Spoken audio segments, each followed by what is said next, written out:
Is it hormonal? Is it situational? Is it emotional? Or maybe it's all connected to each other. But this is certainly a major aspect of life that I now realize is non-existent. We need to find what exactly is happening in your body. Happy and healthy sex life. Let's investigate. So, doctor, thank you so much for meeting me today. I'm here really because I am 40 years old now, and I can't say that I'm as sexually active as I would have liked. As a matter of fact, to be precise, I have hardly been sexually active for about a year now at all. My very first question to you would be, if one can fit all, right? And if my question can be answered in a general sense, and then we can dive deeper into particulars of who I am and why this is for me. But to start with, I think I would like to know what generally, biochemically maybe, or emotionally or psychologically happens at this time in a woman's life, and what could be occurring. And you're absolutely right. It is normal to be sexually active at any age, as long as the body is healthy and able to produce all the needed hormones, able to produce everything that it needs to function properly. And to answer your question, and you actually brought up a lot of interesting questions that some other women probably having, or the symptoms they're experiencing, but they might not even know if it's normal or not normal, or if there's anything that needs to be done about it. So my approach to this kind of conversation and to this type of question is, what is going on in the body? Is there something that needs to be addressed? Or is there something that we need to investigate or find out if there's a problem or not? What is considered normal? So all of these questions, it's something that needs to be answered. And I feel, and you actually nailed it as well, that people are hesitant to ask those questions. I don't know if you feel the same way, but it seems to be there's some reluctancy, or maybe there is too much information that's available and people don't know what's correct, what's right, what's wrong, and who to listen to. So I'm glad that you're here. Thank and you. I would be very happy to answer all your questions, and hopefully we'll give you some pertinent information that's going to help you in the future. Amazing, amazing. I just felt like there must be an adequate place for me to go to versus begin researching or whatnot on my own, where I might be searching in the dark rather. But I did do a little bit of research and found the most adequate place to come to ReBalance and start there, because I felt as though my initial questions, as well as further down the line, would be best answered here. And I felt as I would get the best attention and best possible care, whatever that might be. Could be one conversation, could be a whole research and a year of treatment, or however long, right? But I felt this would be a right place for me to start and potentially complete the journey to, happy and healthy sex life. Yet again. Absolutely. So, I usually call the research that people make Dr. Google. And what's good about Dr. Google, there's plenty of information how to treat things and explain some of the symptoms, but Dr. Google doesn't have a license. So Dr. Google informs you, but this should not be able to treat you. Precisely. That's exactly how I felt. If I would do that research called Dr. Google, I would most likely end up searching in the dark. Because how much time do I really have day-to-day basis to actually filter and determine what is legit information, right? So there's different approaches or whatnot, and the one that I like to take is preventive to start with, but if we're past that, then holistic, which you seem to take, as well as functional, which means let's understand really in core, in root, what is transpiring. And, I'm not making a big deal out of it. I think I am beginning to think about it in timely fashion before it becomes a big deal. But this is certainly a major aspect of life that I now realize is non-existent. And that's just, a no-go. Yes, at this point, way too absolutely. early. Well, we should the main ever thing, stop sexual activity. So. And the main thing is that you're starting to ask questions. That's very important because a lot of people, they don't even know that there is a problem. They think that that's a normal part of aging, which it is absolutely not. So what we do here, we look at the problems, or if there is a question, if there is a problem, find the root cause. Is it hormonal? Is it situational? Is it emotional? Or maybe it's all connected to each other because our body functions together. So there's imbalanced hormone, it will affect our mood.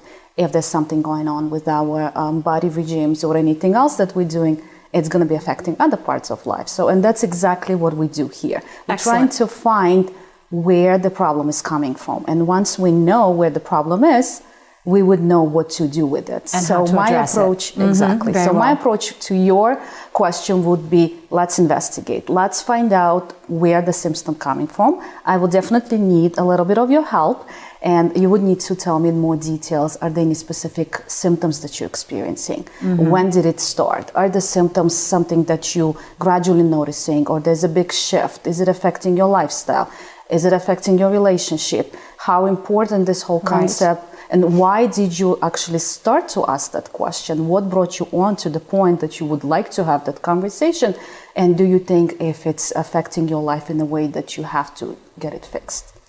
Very well. I like one term that you used, and that is situational, right? Apart from others that are certainly important, which could be hormonal, that I'm not aware of. As a matter of fact, I've just done an annual physical and a blood work yesterday. So that's going to be ready in a little while. So we can use that if need be, right? But at this time, I just look at my life as a whole and have a tendency of thinking as in, what isn't there in my life that I would want it to be? And one of those things is a partner or the partner, right? So I think that plays a major role. However, though, I think we have a tendency of intellectualizing our way out of sexuality or out of sexuality in general because we get so busy with work and that's not so important. There's many more important things, but I also see how lack of that of existence of that aspect of life can impact other as equally important aspects of life, such as the way we eat, the way we sleep, the way we relate with people. So that's why I like the situational aspect of it. However, obviously it can be hormonal, it can be all sorts of other reasons that you have mentioned. So I would be really curious in finding out what that is. Apart from being single and not sexually active at the moment, I'm also not married and I don't have children, but I am 40 years old and I still imagine that I would like to have children. So I think that plays a role. I can feel that biochemically, I think, as well. I can feel when there's that time of the month. So that's an interesting thing. But when you think in that regard, you also thinking partner and who he should be. So those are all, I guess, mental, emotional, intellectual constructs that obviously result in a quality of sexual life as well. Absolutely.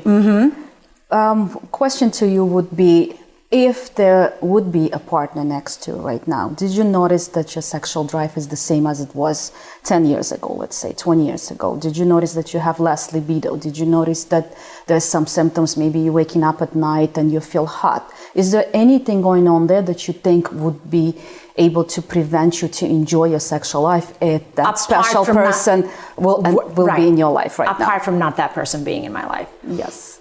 So I feel that it could be any of these problems potentially that I'm not aware of that result in me not being sexually active. So I wonder, from some of that you have mentioned, what if I have a lower libido or no libido for that matter? That, sounds scary, but what does that even mean? What does it mean to have a lower libido or have no libido? And how does it manifest? And how do we discover if that, in fact, is the problem? Yes, our libido is more or less managed by our hormones. So what happens when our hormones are not working properly, or as we go through the aging process, our hormones naturally decline. And it's a normal stage of life for hormones to decline. But however, it's not normal to suffer with those symptoms. What would be the first step? We will check your hormones and see where you are, how much your body is producing, and what is going on, what is happening. Is that one of the reasons why you have low libido? Or is it the stress? Is it the lifestyle? Because when our body is under stress, hormone production shifts as well. If we're overproducing certain hormones, we're not producing the other ones. So sometimes it's a lifestyle, sometimes it's a diet, sometimes it's the body's way naturally declining. And that's where the root cause of a problem is. We need to find what exactly is happening in your body. Is it your lifestyle that's causing you to have low libido? Do you have low libido? Or is it your natural declining hormones?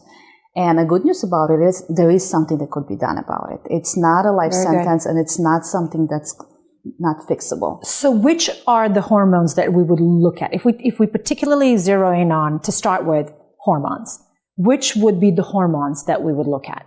Well, we usually look at all hormones that the body produces. Okay. We're talking about sexual hormones like estrogen and progesterone, testosterone. I see. We look at the adrenal hormones like cortisol. We also look at the thyroid hormone that a lot of people are not aware of, that's also connected. And our body doesn't work as a separate body parts. It all works together, which means if something is missing in one body part, it's going to affect the rest as well. So if one of your hormones is off, let's say cortisol, it will affect your thyroid hormone production. And that's a stress hormone, correct? Hormone. Exactly, right. Absolutely. So your Dr. Google homework did that correctly, right? So you probably read a lot, read a lot about cortisol, but you're absolutely right. When you are overproducing cortisol, your body is in emergency mode, and you're not producing enough of your female hormones like progesterone and estrogen. I see. And both of them, they do play a great role in your libido and the way you look and the way you feel about sexual life or anything else in your life. It affects your mood as well. It affects your energy. So it's all interconnected, and that's my job actually, to find that root cause and the problem and try to find a solution for it.